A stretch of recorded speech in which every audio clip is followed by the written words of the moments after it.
You're good. You're well. Okay. That's good. We're starting. We're starting now. We're starting now. Just sit down. Okay, that's fine. For those of you who are not aware, I did my undergraduate in Newcastle University and I'm currently doing my master's. Why am I being mad dramatic? But I'm currently doing my master's in Warwick University. So that's just to let you know that I have a bit of knowledge about choosing accommodation in the United Kingdom. You know what I'm saying? Plus the points that I'm going to tell you guys, do apply if you're applying. Do apply if you're outside of the UK as well, not just the UK. I'm just saying the UK because that's where I'm at. So do you get me?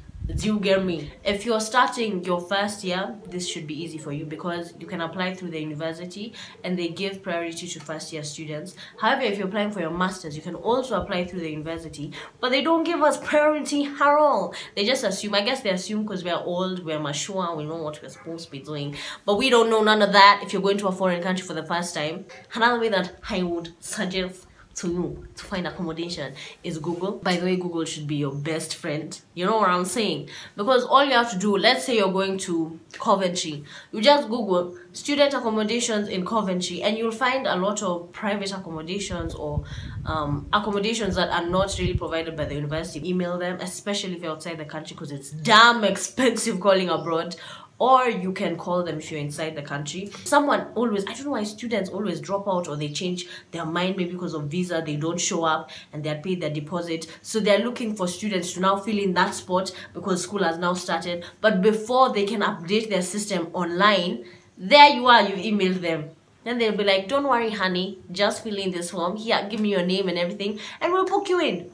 But even when you're using Google to find these accommodations, just check. Look at the Google Maps and look at where your university is and look at where the closest shopping places like Tesco, Sainsbury's, where you can buy your fruits and vegetables. If you're joining for your first year, like let's say in September, get like student halls because you get to meet so many people.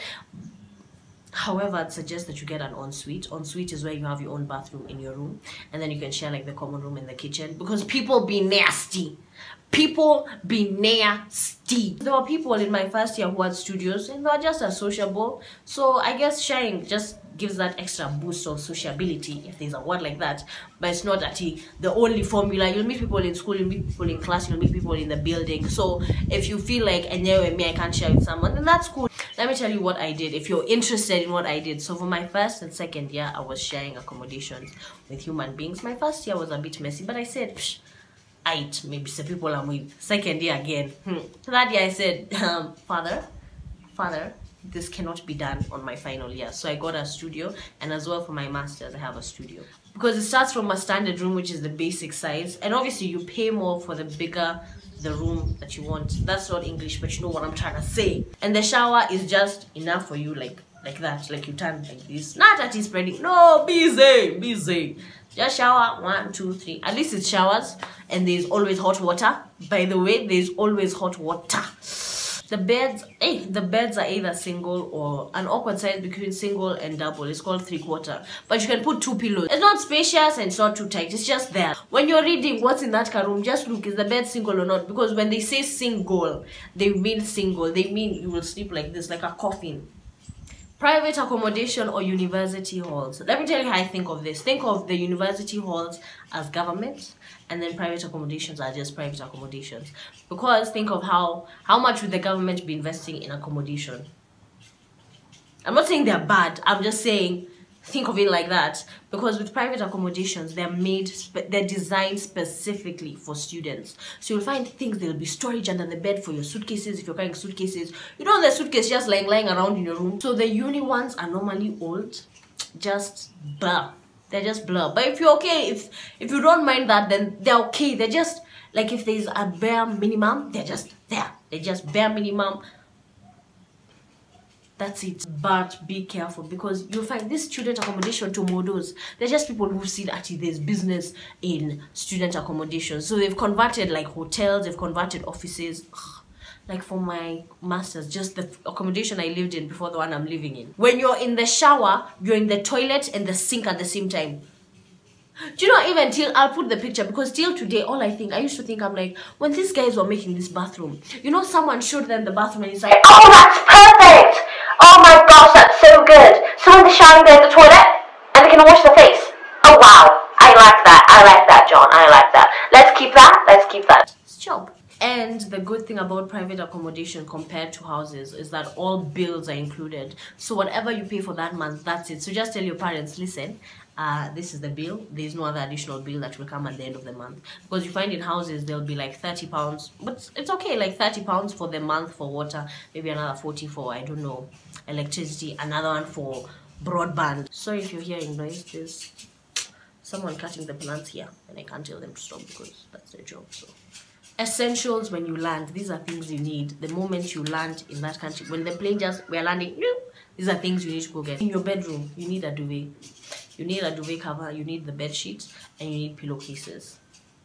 The bed sheet is for the mattress. You can even buy a mattress protector. That also helps because the mattresses can be a bit uncomfortable. So those are two things: mattress thingy, bed sheet, and then a duvet. How, like, you find it's so weird, but in the UK, you just have the bed sheet for under and then a duvet. There's no other bed sheet for on top. So it's just the bed sheet for the mattress and the duvet. Get yourself a mattress heater. A mattress heater will change your life. Do you know what it's like to enter a bed that's hot? Do you know? I don't think you know the feeling, the joy. You can choose your temperature between 1, 2, and 3. And 2, 3 sets to be interchanging should be okay. Even 2 is okay because you'll just be doing your laundry once a week. Yes, you're supposed to be changing your bed sheets once a week. Kitchen, cutlery, forks, spoons, knives. At least 4 of each should be fine. Crockery. Is it called crockery? I don't know. Pots, pans, plates, bowls. You need 4 plates and maybe 4 bowls. Those should suffice for some time even when you have friends over. This is a small hack, but paper plates, when you don't feel like doing your dishes, just get some paper plates because you just use that plate and you throw it in the bin. You call it a day. You don't have dishes piling up. Hey, those things come in handy. Umbrella because it's gonna rain for sure. Chopping board. In your fridge, what you'll need is milk, eggs, juice, bread. If you want bread, but I find their bread really filling. I don't know what they put in their bread, but that one can make you bloated for long. Salt, sugar, rice, and meat. In your bathroom, you need toilet paper. I'm emphasizing on this because the number of times I've forgotten to buy toilet paper, and normally it's when I land, when I go back and I don't know there's no toilet paper, and every time I go to the toilet you have to shower. So just get toilet paper and buy a lot. If you get from Wilko, I think Wilko has like 32 for £3 or something. Get yourself a toilet brush, get yourself toothpaste, a towel, soap, and cleaning stuff like Dettol wipe. You also, would I have forgotten, in the kitchen you need soap for cleaning and like a sponge, because how are you going to clean your plate? Even if you have all those plates, how are you going to clean them? These are essentials when you land. This is where your parents come into the equation. Okay, obviously they've been in the equation all along, but here is where we really need them. So for private accommodations, you find that you have to pay a booking fee of like £200 or £250. And depending on where you live in the country, normally I'd say like the standard starting price of an ensuite is £120 per week. Yes. No, you heard me clearly. I said per week. You're per week. That's how they count things. Yeah, £120. Just convert the MPs. That's in like a few cities. They count your bill per week, so you pay for the week. No matter the accommodation, even if you're staying in the house, you pay per week. Normally, if you want to pay in installments, private accommodations don't allow international students to pay in installments unless they have a guarantor. Some accommodations do allow you to pay in installments, but normally it's rare because if you decide to leave the country and you've paid one installment, they would find you, which is fair. So you find a guarantor, and a guarantor is someone who will pay on your behalf when you can't pay the rent. But if you don't have a guarantor, bish, you is paying everything in full. So let's just assume you've found a place for £120, and normally the lease is like for 44 weeks, 42 weeks, or you can get one for 51 weeks, which is the whole year. But the 44 weeks one ends in July at the end of your academic year for undergraduate students. But for postgraduates, you have to get for 51 weeks because we finish in October. But for undergraduates, we finish in June, so you can leave in July. So 44 weeks is 42 weeks, normally the standard. So let's say you're paying £120 for 44 weeks. £5,280. Once they pay that, you're sorted for the year. That's it. You're done. Kapish kapow. I can't stress enough how getting a decent, it doesn't have to be at outstanding here, 5-star. It can just be a decent accommodation that you're comfortable with. I hope you found this video helpful, and probably you can send it to someone if you have a friend, a cousin, somebody, a komodo, a neighbor going abroad and they don't know what to do with accommodation. Just tell them, don't worry, Wahura has your back, and here I am having your back. So thank you very much for watching this video.